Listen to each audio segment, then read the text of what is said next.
ஏன் பதிலுக்கு அவளை திட்டலையா நீங்க யாரும்? ஒன்னும் சொல்லலையா அவளை? அடிங்கப்புறானே, நான் விடுவேனா? நான் யாரு என்ற பேரனை அவ திட்டு போட்டு அவ போயிடுவாளா? நான் வச்சு கிழிச்சு விட்டுட்டேன்ல. நான் கிழிச்ச கிளிதான் அவங்க வீட்டுல எல்லாருமே வந்து மன்னிப்பு கேட்டாங்களே எங்ககிட்ட.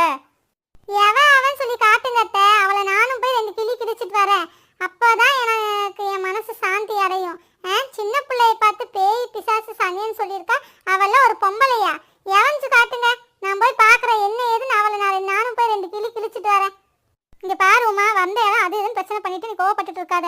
அவளுக்கு இருக்கிறதெல்லாம் அப்புறமா பாத்துக்கலாம். இப்ப நேரமாகுது, வா நம்ம எல்லாரும் போய் கொஞ்சம் டீ காஃபி ஏதாவது குடிச்சிட்டு ரூமுக்கு போய் கொஞ்சம் நேரம் ரெஸ்ட் எடுக்கலாம். எல்லாருக்கும் அலுப்பா இருக்கு. அதுவும் நம்ம அத்தைங்க 2 பேத்துக்கும் ரொம்ப அலுப்பா இருக்கும். பாவம் வயசானவங்க பத்தியா, ரொம்ப அவங்களுக்கு முடியாம இருக்கும். நம்மளை விட அவங்களுக்கு தான் ரொம்ப கஷ்டமா இருக்கும். அப்புறமா நம்ம பாத்துக்கலாம் எதுவா இருந்தாலும்.